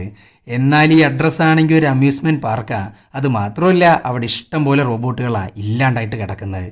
പെട്ടെന്നാണ് സ്കാവഞ്ചർ ബോട്ട് അങ്ങ് പുറത്തോട്ട് വരുന്നത്. അതും നേരത്തെ ഇല്ലാണ്ടായിട്ട് കിടക്കുന്ന ഒരു റോബോട്ടിനെ കണ്ടില്ലേ, അതടക്കം എഴുന്നേറ്റ് വരുന്നുണ്ട്. ചുരുക്കി പറഞ്ഞ ഒരു ട്രാപ്പ്. ഇവർ പിന്നെ ഒന്നും നോക്കിയില്ല, അറ്റാക്ക് തുടങ്ങി. നമ്മളുടെ കീറ്റ്സിൻ്റെ കയ്യിലാണെങ്കിൽ ഒരു ഗണ്ണുണ്ട്. അതും വെച്ച് കുറേ എണ്ണത്തിന് തീർക്കുന്നുണ്ടെങ്കിലും ലോഡ് കണക്കിന് റോബോട്ടുകളാണ് വന്നുകൊണ്ടിരിക്കുന്നത്. നമ്മളുടെ പിള്ളേർക്കാണെങ്കിൽ മുന്നോട്ട് പോകാനും സ്ഥലമില്ല. എന്ത് ചെയ്യണമെന്നറിയാണ്ട് കുടുങ്ങി നിൽക്കുമ്പോഴാണ് ഒരു മ്യൂസിക്, അതോടൊപ്പം കുറേ ലൈറ്റും. അതിൻ്റെ വെളിച്ചമൊക്കെ കണ്ടിട്ട് ഭ്രാന്ത് എടുക്കുന്നുണ്ട് സ്കാവഞ്ചർ ബോട്ടിന്. സോ അവർ തിരിച്ചു പോകുന്നു. ഇതേ സമയം നമ്മളുടെ പിള്ളേരാണെങ്കിൽ നേരെ അണ്ടർഗ്രൗണ്ടിലോട്ടും പോകുന്നു. അവിടെ വെച്ച് ഇവർ കാണുന്നത് നമ്മളുടെ ഡോക്ടർ ക്ലർക്കിനെയാ. ക്ലർക്കാണെങ്കിൽ ഞെട്ടിത്തെരിച്ച് നിൽക്കുന്നുണ്ട്. കാരണം മുന്നിൽ നിൽക്കുന്ന മിഷേലിനോട് തൻ്റെ ബ്രദർ ഹോസ്പിറ്റലിൽ വെച്ച് മരിച്ചു എന്നാണ് ഇങ്ങനെ പറഞ്ഞിട്ടുണ്ടായിരുന്നത്. ക്രിസ്റ്റഫർ അവിടെ, അവൻ സെൻട്രൽ ടെക്നോളജിയുടെ ഐലൻഡിലാണ്. എന്തിനാ നീ എന്നോട് ക്രിസ്റ്റഫർ മരിച്ചു എന്ന് നുണ പറഞ്ഞ്? ഞാൻ പിന്നെ എന്ത് ചെയ്യണമായിരുന്നു? റോബോട്ടുകളുമായിട്ടുള്ള യുദ്ധത്തിൽ മനുഷ്യന്മാർ തോറ്റുകൊണ്ടിരിക്കുകയായിരുന്നു. അത് മാത്രമല്ല ധാരാളം മനുഷ്യരാ യുദ്ധത്തിൽ മരിച്ചു പോയത്. ആ സമയത്തായിരുന്നു നിങ്ങളുടെ ആക്സിഡൻറ്റ്. ക്രിസ്റ്റഫർ ആണെങ്കിൽ കോമയിലായി. അങ്ങനെ അവനെ സ്കാൻ ചെയ്യാൻ കയറ്റിയത് സെൻട്രലിൻ്റെ മെഷീനിലായിരുന്നു. സ്കാനിങ് റിപ്പോർട്ട് വന്നപ്പോൾ ഞങ്ങൾ ആകെ ഞെട്ടിപ്പോയി. ലോകത്തിൽ ഇത്രയും ബുദ്ധിയുള്ളൊരു കുട്ടി വേറെ ഉണ്ടായിരിക്കില്ല. ദൈവത്തിൽ നിന്നും അവനക്ക് കിട്ടിയ ഗിഫ്റ്റായിരുന്നു അത്. യുദ്ധത്തിൽ ജയിക്കാൻ അവനെ നമുക്ക് ആവശ്യമായിരുന്നു. ഇതും പറഞ്ഞ് PC എന്ന് ഉറക്കെ വിളിക്കുന്നുണ്ട് ഡോക്ടർ. അപ്പം തന്നെ ഒരു കമ്പ്യൂട്ടർ റോബോട്ട് അങ്ങോട്ട് വരുന്നു. എന്തൊക്കെ ഡോക്ടറിനറിയാം അതെല്ലാം ഈ റോബോട്ടിനും അറിയാം. അങ്ങനെ PC ഒരു വിഷ്വൽ കാണിച്ചു കൊടുക്കുന്നു. കോമയിലായിരുന്ന ക്രിസ്റ്റഫറിന്റെ മേല് ഇവരൊരു മാരക റിസർച്ച് നടത്തി. സെൻട്രൽ ടെക്നോളജിയുടെ നെറ്റ്വർക്ക് വർക്ക് ചെയ്യാനായിട്ട് വലിയൊരു എമൗണ്ട് കമ്പ്യൂട്ടിംഗ് പവർ വേണമായിരുന്നു. നിന്റെ ബ്രദറിന്റെ മൈൻഡ് കിട്ടിയപ്പോഴാണ് അതിന്റെ കാര്യത്തിൽ ഒരു തീരുമാനമായത്. സോ ഈത്തൻ ക്രിസ്റ്റഫറിന്റെ മൈൻഡ് കൊണ്ട് സെൻട്രൽ ടെക്നോളജിയെ കൺട്രോൾ ചെയ്യാൻ തുടങ്ങി. അത് മാത്രമല്ല ന്യൂറോ കോസ്റ്ററും ഡ്രോൺ റോബോട്ടുകളും തമ്മിലുള്ള ലിങ്ക്, അതെല്ലാം ക്രിസ്റ്റഫറിന്റെ മൈൻഡ് കൊണ്ടാണ് അവൻ ചെയ്തിരുന്നത്. അങ്ങനെ യുദ്ധം അവസാനിച്ചു. മനുഷ്യന്മാർ ജയിക്കുകയും ചെയ്തു. അങ്ങനെ 13 മാസങ്ങൾ കഴിഞ്ഞു. അപ്പോഴാ ഞെട്ടിക്കുന്നൊരു കാഴ്ച ഞാൻ കണ്ട്. ക്രിസ്റ്റഫർ കോമയിൽ നിന്ന് എഴുന്നേൽക്കാൻ തുടങ്ങി. ഞാൻ അപ്പം തന്നെ ഡിസ്കണക്ട് ചെയ്യാൻ വേണ്ടിയിട്ട് ഈത്തൻ്റെ അടുത്ത് പറഞ്ഞതാ. പക്ഷെ അയാൾ എന്നെ കൊല്ലൂന്ന് ഭീഷണിപ്പെടുത്തി. സോ ഞാൻ അവിടെ നിന്ന് ഓടി. പക്ഷെ പോരുന്നതിന് മുമ്പായിട്ട് ഔട്ട്സൈഡ് നെറ്റ്വർക്കും അതുപോലെ ക്രിസ്റ്റഫറുമായിട്ടൊരു ടൈനി കണക്ഷൻ ഉണ്ടാക്കി. അതിലൂടെ ക്രിസ്റ്റഫറിൻ്റെ മൈൻഡിന് പുറത്ത് കടക്കാൻ പറ്റും. പക്ഷെ അവൻ്റെ ശരീരം അവിടെ തന്നെ ഉണ്ടാവും. ആ മൈൻഡാ ഇപ്പം നിൻ്റെ കോസ്മോ റോബോട്ടിനകത്ത്. അത് മാത്രമല്ല ഞാൻ ഉണ്ടാക്കിയ ടൈനി കണക്ഷനിൽ കൊടുത്തിരുന്ന ലൊക്കേഷനാണ് ബ്ലൂ സ്കൈ ഏക്കേഴ്സ് എന്ന ഷോപ്പിംഗ് മോൾ. കാരണം പീനട്ട് അവിടെ നിർമ്മിക്കുന്ന കാര്യങ്ങളെക്കുറിച്ചൊക്കെ ഞാൻ അറിഞ്ഞിരുന്നു. ഇതൊക്കെ കേട്ടിട്ട് ഭ്രാന്ത് പിടിക്കുന്നുണ്ട് മിഷേലിന്. അങ്ങനെ മിഷേലിന് വേണ്ടിയിട്ട് ഡോക്ടറിനിട്ട് ഒന്നങ്ങ് കൊടുക്കുന്നുണ്ട് നമ്മളുടെ കീറ്റ്സ്. ആ സമയത്താണ് അങ്ങോട്ട് നമ്മളുടെ ബുച്ചർ വരുന്നത്. ഇവര് പിന്നെ ഒന്നും നോക്കിയില്ല, അങ്ങ് ഒളിച്ചിരിക്കുന്നു. നമ്മളുടെ പീനട്ടാണേലോ നൈസായിട്ട് ബുച്ചറിനെ അങ്ങ് എതിർക്കുന്നുണ്ട്. ആ ഒരു ഗ്യാപ്പിൽ നമ്മളുടെ പിള്ളേരാണെങ്കിൽ പുറത്ത് കിടക്കുന്നു. എന്നാൽ അങ്ങോട്ടതാ ഡ്രോൺ റോബോട്ടുകൾ വരുന്നു. ഇവരെല്ലാം കൺട്രോൾ ചെയ്യുന്ന സെൻട്രലിലെ ഈത്തനും പിള്ളേരുമാണ്. കാരണം ബുച്ചറിനെ ഹയർ ചെയ്തിട്ടുള്ള തന്നെ ഈത്തനാ. അങ്ങനെ ഈ സമയത്താണ് ബേസ്ബോൾ റോബോട്ട് ഇവർക്ക് നേരെ ബോൾ കൊണ്ട് അങ്ങ് അറ്റാക്ക് ചെയ്യുന്നത്.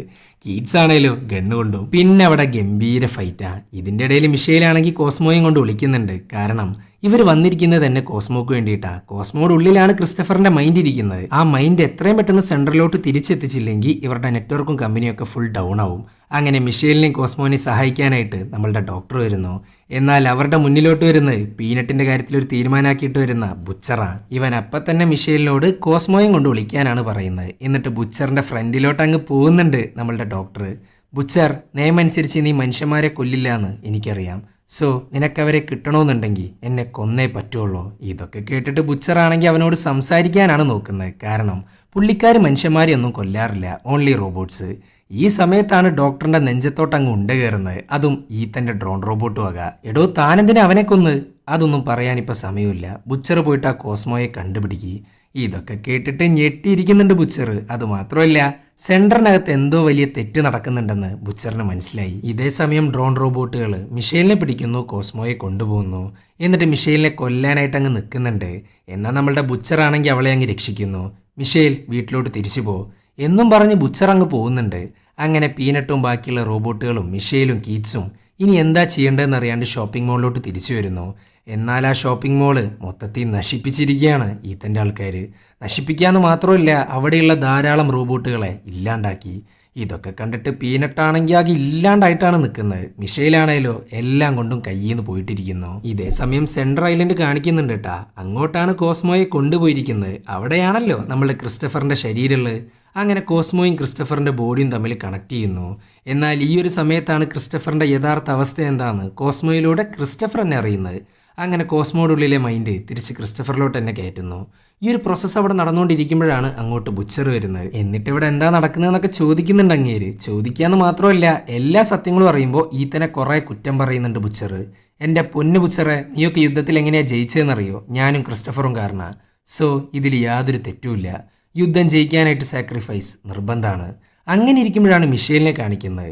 അവളാണെങ്കിൽ ആകെ വിഷമിച്ച് പണ്ടാറടങ്ങിയിട്ടുണ്ട്. ആ സമയത്ത് അവൾക്ക് ധൈര്യം കൊടുക്കുന്നത് കീറ്റ്സ. അങ്ങനെ ആ ഒരു ധൈര്യത്തിന്റെ പുറത്ത് അവളങ്ങ് ഇറങ്ങിത്തിരിക്കുന്നു. അവളുടെ കൂടെ കീറ്റ്സും. നമ്മളുടെ PC പറയുന്ന അനുസരിച്ച് ഇവരൊരു പ്ലാൻ ഉണ്ടാക്കുന്നുണ്ട്. ഡോക്ടറിന് അറിയാവുന്നത് എന്തും PCക്കും അറിയാം, ഇൻക്ലൂഡിങ് സെൻട്രൽ ഐലൻഡിലോട്ട് കടക്കാനുള്ള സെക്യൂരിറ്റി കോഡുകൾ അടക്കം.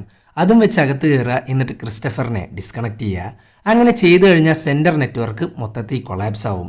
ക്രിസ്റ്റഫറിൻ്റെ ബ്രെയിനും വെച്ചാണ് അത് ഇത്രയും കാലം ഓടിയത്. ചുരുക്കി പറഞ്ഞ് അവരുടെ ഡ്രോൺ റോബോട്ടുകൾ അടക്കം ഓടണമെന്നുണ്ടെങ്കിൽ ക്രിസ്റ്റഫറിൻ്റെ ഫിസിക്കൽ ബോഡിയും മൈൻഡും അവിടെ തന്നെ ഉണ്ടായിരിക്കണം. സോ അത് ഡിസ്കണക്ട് ചെയ്യുക, ഫൈറ്റ് ചെയ്യുക, എല്ലാത്തിനെയും തോൽപ്പിക്കുക. ഇതാണ് പ്ലാൻ. എന്നാൽ നമ്മളുടെ പീനട്ടാണെങ്കിൽ ഇതൊന്നും വേണ്ടാന്നാണ് പറയുന്നത്. ആ സമയത്ത് ഹെർമനും ബാക്കിയുള്ളവരും കൂടെ ഒരു കാര്യം പറയുന്നുണ്ട്. മെറ്റലും മീറ്റും ഒരുമിച്ച് നിൽക്കാൻ സമയമായി. ഇതോടെ കേട്ടപ്പോൾ പീനട്ട് ഇവരുടെ കൂടെ അങ്ങ് നിൽക്കുന്നുണ്ട്. സോ ഇനി ഫൈറ്റാ, ഒരു മാരക ഫൈറ്റ്. അങ്ങനെ ഇവർ PCയുടെ സഹായത്തോടു കൂടെ പ്രിസണിനകത്തുനിന്ന് പുറത്തു കടക്കാനുള്ള കോഡ് എടുക്കുന്നു. എന്നിട്ട് നേരെ സെൻട്രൽ ഐലൻഡിലോട്ട് പുറപ്പെടുന്നു. പുറപ്പെടുക എന്ന് മാത്രമല്ല, ഹെർമൻ്റെ ഏറ്റവും വലിയ വേരിയൻ്റായ HRM-60യിലാണ് കീറ്റ്സും ഹെർമനും വരുന്നത്. എന്നിട്ട് പാർക്കിങ്ങിലുള്ള കാറുകൾ മൊത്തം എടുത്തങ്ങ് എറിയുന്നുണ്ട് സെൻറ്ററിലോട്ട്. ഇതൊക്കെ കണ്ട ഈത്തൻ പിന്നെ വെറുതെ ഇരിക്കുമോ? അവൻ്റെ സെക്യൂരിറ്റിയോട് മൊത്തത്തിൽ അങ്ങ് ഇറങ്ങാൻ പറയുന്നുണ്ട്. അപ്പം തന്നെ ന്യൂറോ കോസ്റ്റർ ഇടുന്നു, അങ്ങ് ഇറങ്ങിത്തിരിക്കുന്നു. എന്നാൽ അത് തന്നെയാണ് നമ്മളുടെ പിള്ളേർക്കും വേണ്ടത്. അകത്തുള്ള ഡ്രോൺ റോബോട്ടുകളെ പുറത്തു കൊണ്ടുവരിക, അതേസമയം PCയും മിഷേലും കൂടെ അകത്ത് കിടക്കുക. എന്നിട്ട് ആരും അറിയാണ്ട് ക്രിസ്റ്റഫറിന്റെ റൂമിലോട്ട് പോകുന്നുണ്ട്. ഇവിടെ ഹെർമനും കീറ്റ്സും കൂടെ വമ്പൻ ഫൈറ്റിലാണ്. ആ സമയത്താണ് ഒരു ഡ്രോൺ റോബോട്ട് സ്വയം ബോംബായിട്ട് അങ്ങ് മാറുന്നത്. So boom. അതോടുകൂടെ ഹെർമൻ്റെ HRM-60യിൽ ഒരു തീരുമാനമായി. അങ്ങനെ HRM-ൻ്റെ ഉള്ളിൽ നിന്ന് അങ്ങ് പുറത്ത് കിടക്കുന്നുണ്ട് ഹെർമൻ. പക്ഷെ സ്റ്റിൽ മൂപ്പര് വലുതാണ് കേട്ടാ. അങ്ങനെ ഇവർ ഓടി ഓടി സെൻറ്ററിൻ്റെ പരിസരത്തുനിന്നേ പോകുന്നുണ്ട്, അവരുടെ പിന്നാലെ റോബോട്ടുകളും. അങ്ങനെ ഹെർമൻ ഒരു സിഗ്നൽ അങ്ങ് കൊടുക്കുന്നു. അപ്പം തന്നെ നമ്മളുടെ റോബോട്ടുകളാണെങ്കിൽ വാഷിംഗ് മെഷീൻ്റെ പരിപാടി അങ്ങ് തുടങ്ങുന്നുണ്ട്. എടുത്തങ്ങ് എറിഞ്ഞുകൊണ്ടിരിക്കുകയാണ് ഇവന്മാരുടെ നേർക്ക്. എന്നിട്ട് ഇവർ നേരിട്ടിട്ട് അങ്ങ് അറ്റാക്കിന് ഇറങ്ങുന്നു. ഡ്രോൺ റോബോട്ടുകളാണെങ്കിൽ ഓരോന്നോരോന്നായിട്ട് ഇല്ലാണ്ടായിക്കൊണ്ടിരിക്കുക. നമ്മളുടെ പിള്ളേരുടെ കയ്യിലാണെങ്കിൽ ഒരു മാരക പൂച്ചയുടെ റോബോട്ടൊക്കെ ഉണ്ട്. അങ്ങനെ ഫൈറ്റൊക്കെ തകൃതിയായിട്ട് പോകുന്നു. ഫൈറ്റിൽ തോക്കൂന്ന് ഉറപ്പായപ്പോൾ ഈത്തൻ അങ്ങ് ഇറങ്ങി തിരിക്കുന്നുണ്ട് എല്ലാത്തിനും ഇല്ലാണ്ടാക്കാൻ. ഇതേ സമയം മിഷേൽ ക്രിസ്റ്റഫറിന്റെ റൂമിലെത്തി. PC, ഞാൻ എങ്ങനെയാ ഇവനുമായിട്ട് കോണ്ടാക്ട് ചെയ്യുക? അവനുമായിട്ട് കോണ്ടാക്ട് ചെയ്യണമെന്നുണ്ടെങ്കിൽ അവൻ്റെ മൈൻഡിൽ നിന്നുകൊണ്ട് വേണം. അങ്ങനെ കോണ്ടാക്ട് ചെയ്യണമെന്നുണ്ടെങ്കിൽ ഒരേ ഒരു വഴി മാത്രം, അതാണ് ന്യൂറോ കോസ്റ്റർ. അങ്ങനെ ഇരിക്കുമ്പോഴാണ് നമ്മളുടെ ഈത്തൻ അവൻ്റെ ന്യൂറോ കോസ്റ്റർ അങ്ങ് ധരിക്കുന്നത്. എന്നിട്ടൊരു മാരക റോബോട്ടിനെ അങ്ങ് ഇറക്കുന്നുണ്ട്. ഇറക്കാന്ന് മാത്രമല്ല, അതും വെച്ച് കുറേ റോബോട്ടുകളെ അങ്ങ് ഇല്ലാണ്ടാക്കുന്നു. എന്തിന്? അത്രയും വലിയ പൂച്ചയുടെ റോബോട്ടിനെ അടക്കം അങ്ങ് തീർക്കുന്നുണ്ട്. ഇവിടെ പീനട്ടിനെ ആണെങ്കിൽ വളഞ്ഞിരിക്കേ. എന്നാൽ അവനെ സഹായിക്കാൻ വന്നിരിക്കുകയാണ് ബുച്ചർ. എന്നിട്ട് ഈത്തൻ എവിടെയെന്ന് അങ്ങ് പറഞ്ഞു കൊടുക്കുന്നു. എന്നിട്ട് സ്വയം ഓഫ്ലൈൻ ആവുന്നുണ്ട്. കാരണം പുള്ളിക്കാരന് മനസ്സിലായി ന്യൂറോകോസ്റ്റർ എന്ന സാധനം വെച്ചുകൊണ്ട് ലോകം എന്ന റിയാലിറ്റിയെ ഈത്തൻ ഇല്ലാണ്ടാക്കിയെന്ന്. അത് മാത്രമല്ല, ആ കൊച്ചു പയ്യനെ വെച്ച് അവൻ ഉണ്ടാക്കിയെടുത്ത കാര്യങ്ങൾ അത്രയും ഈവളായിട്ടുള്ള കാര്യങ്ങളാണ്. ഇതേസമയം മിഷേലാണേലോ ന്യൂറോകോസ്റ്റർ അങ്ങ് ധരിക്കുന്നു. അങ്ങനെ ക്രിസ്റ്റഫറിന്റെ മൈൻഡിൽ എത്തിയിട്ടുണ്ട്. എത്താന്ന് മാത്രമല്ല, അവനോട് തിരിച്ച് റിയാലിറ്റിയിലോട്ട് വരാൻ പറയുന്നു. റിയാലിറ്റി അല്ല, കോമയിൽ തിരിച്ചു വരാൻ പറയുന്നു. മിഷേൽ, ഞാൻ കാരണം ഈ ലോകം മൊത്തം ഇല്ലാണ്ടായത്. കോസ്മോയിട്ട് ഞാൻ നിന്റെ കൂടെ നടന്ന സമയം ഈ ലോകത്തെ ഞാൻ കണ്ടു. എൻ്റെ ബ്രെയിനും വെച്ച് സെൻറ്റർ ചെയ്തു കൂട്ടിയ കാര്യങ്ങൾ അത്രയും മാരകമായിട്ടുള്ള ഒന്നാണ്. അത് മാത്രമല്ല, എന്നെ ഡിസ്കണക്ട് ചെയ്ത് കഴിഞ്ഞാൽ അവരില്ലാണ്ടാവും, അതോടൊപ്പം ഞാനും. അവരുണ്ടെങ്കിൽ മാത്രമാണ് ഞാൻ ജീവനോടെ ഉണ്ടാവുള്ളൂ. ഇതൊക്കെ കേട്ടിട്ടാകെ ഞെട്ടിയിരിക്കുന്നുണ്ട് മിഷേല്. സോ നമ്മളുടെ മിഷേലിന് 2 ഓപ്ഷൻസ് ഉണ്ട്. ഒന്നില്ലെങ്കിൽ ഡിസ്കണക്ട് ചെയ്യാം, എല്ലാവരെയും രക്ഷിക്കാം. പക്ഷെ തൻ്റെ ബ്രദർ കൂടെ ഉണ്ടായിരിക്കില്ല. അതിപ്പോൾ ഒരു കോസ്മോയുടെ രൂപത്തിലാണെങ്കിൽ പോലും. കാരണം ഡിസ്കണക്ട് ചെയ്ത് കഴിഞ്ഞാൽ അവൻ്റെ മൈൻഡ് അടക്കം ഇല്ലാണ്ടാവും. ഇനി അതല്ല, ഡിസ്കണക്ട് ചെയ്യാണ്ടിരിക്കാം, പക്ഷെ പുറത്ത് പൊരുതിക്കൊണ്ടിരിക്കുന്ന ആൾക്കാർ എല്ലാവരും മരിക്കും. അവരെ കൊലക്ക് കൊടുക്കുക. തൻ്റെ ബ്രദറിൻ്റെ ഫിസിക്കൽ ബോഡി ഉണ്ടാവുകയും ചെയ്യും. പക്ഷെ കോസ്മോയുടെ രൂപത്തിൽ മൈൻഡ് ഉണ്ടാവുമെന്നൊന്നും ഉറപ്പില്ലാട്ടാ. കാരണം സെൻറ്റർ ഇപ്രാവശ്യം നല്ലൊരു പൂട്ടാണ് കൊടുത്തിട്ടുള്ളത്. ഇതേസമയം ക്രിസ്റ്റഫർ ആണെങ്കിൽ ഡിസ്കണക്ട് ചെയ്യാനാണ് പറയുന്നത്. കോസ്മോയുടെ രൂപത്തിൽ അവൻ മിഷേലിൻ്റെ കൂടെ സ്പെൻഡ് ചെയ്ത കുറച്ച് സമയം അവൻ അത്രയും മതിയെന്നാണ് അവൻ പറഞ്ഞുകൊണ്ടിരിക്കുന്നത്. അത് മാത്രമല്ല, ഇത്രയും വർഷങ്ങളായിട്ട് കോമയിലിട്ട് ടോർച്ചർ ചെയ്തുകൊണ്ടിരിക്കുകയാണ്. ഇനി അവനക്കൊന്ന് റെസ്റ്റ് എടുക്കണം. സോ ഡിസ്കണക്ട് ചെയ്യാനാണ് അവൻ പറയുന്നത്. പുറത്താണെങ്കിൽ ഹെർമൻ അടക്കം ഇല്ലാണ്ടായിട്ടുണ്ട്. ചുരുക്കി പറഞ്ഞാൽ ഈത്തൻ ജയിച്ചുകൊണ്ടിരിക്കുന്നു. ഇതേസമയം മിഷേലാണേലോ തൻ്റെ ബ്രദർ പറഞ്ഞനുസരിച്ച് അത്രയും വിഷമിച്ചുകൊണ്ട് അങ്ങ് ഡിസ്കണക്ട് ചെയ്യുന്നു. അതോടുകൂടെ ന്യൂറോകോസ്റ്റർ എന്ന സംഗതി അങ്ങ് ഇല്ലാണ്ടായി. അതോടൊപ്പം ഡ്രോൺ റോബോട്ടുകളും. പിന്നെ പോരാത്തിന് നമ്മളുടെ ഈത്തനെയാണെങ്കിൽ പീനട്ട് ലോക്കിട്ടു. അത് മാത്രമല്ല, നമ്മളുടെ ഹെർമൻ ഇപ്പോഴും മരിച്ചിട്ടില്ല. അവനിക്ക് ഇനിയും ചെറുതാവാൻ പറ്റൂട്ടാ. സോ ഹെർമൻ്റെ ഇപ്പോഴത്തെ രൂപത്തിൻ്റെ ഉള്ളിൽ നിന്ന് അടുത്ത വേരിയൻ്റ് അങ്ങ് പുറത്തു വരുന്നു. ഇത് കണ്ടിട്ട് ഭയങ്കരമായിട്ട് ഹാപ്പി ആവുന്നുണ്ട് നമ്മളുടെ കീറ്റ്സ്. അങ്ങനെ എല്ലാം അവസാനിച്ചു. ഇത്രയും കാലം ക്രിസ്റ്റഫറിനെ വെച്ച് പരീക്ഷണം നടത്തിയിരുന്ന ടേപ്പ് ലോകത്തിന് മുമ്പിൽ അങ്ങ് ഇട്ടു കൊടുക്കുന്നു. അത് മാത്രമല്ല, ലോകത്തിലുള്ള മുഴുവൻ ന്യൂറോകോസ്റ്ററും പ്രവർത്തിക്കാണ്ടായിട്ടുണ്ട് കേട്ടാ. സത്യം പറഞ്ഞാൽ ലോകം എന്ന റിയാലിറ്റിയെ ജനങ്ങൾ അറിയാൻ തുടങ്ങുന്നത് ഇപ്പോഴാണ്. പിന്നെ പോരാത്തിന് ഈത്തനെ ഗവൺമെൻറ് അറസ്റ്റ് ചെയ്തു. പക്ഷെ ജനങ്ങൾ ഒന്നാകെ കാത്തിരിക്കുന്ന ഒരാളുണ്ട്. അതാണ് മിഷേല്. ഇവളാണിതെല്ലാം പുറത്തു കൊണ്ടുവന്നത്. അങ്ങനെ മിഷേലും കീറ്റ്സും ബാക്കിയുള്ള റോബോട്ടുകളും എക്സ്ക്ലൂസീവ് സോണിൽ പുതിയൊരു ലൈഫ് ആരംഭിക്കുന്നു. റിയാലിറ്റിയോട് 100% നീതി പുലർത്തുന്നൊരു ലൈഫ്. അത് മാത്രമല്ല, ലോകത്തിൻ്റെ മുന്നിലോട്ട് ലോകമെന്ന റിയാലിറ്റിയെ തിരിച്ചറിയണം എന്നും പറഞ്ഞിട്ട് ഒരു മോട്ടിവേഷണൽ ക്ലാസ്സും അങ്ങ് റിലീസ് ചെയ്യുന്നുണ്ട് മിഷേല്. ഈ ഒരു പോയിന്റ് വെച്ചിട്ടാണ് ഈ ഒരു സിനിമ അങ്ങ് അവസാനിക്കുന്നത്. അപ്പോൾ വീഡിയോ ഇഷ്ടപ്പെട്ടാൽ ലൈക്ക് ചെയ്യുക. കൂടുതൽ വീഡിയോകൾക്കായി ചാനൽ സബ്സ്ക്രൈബ് ചെയ്യുക.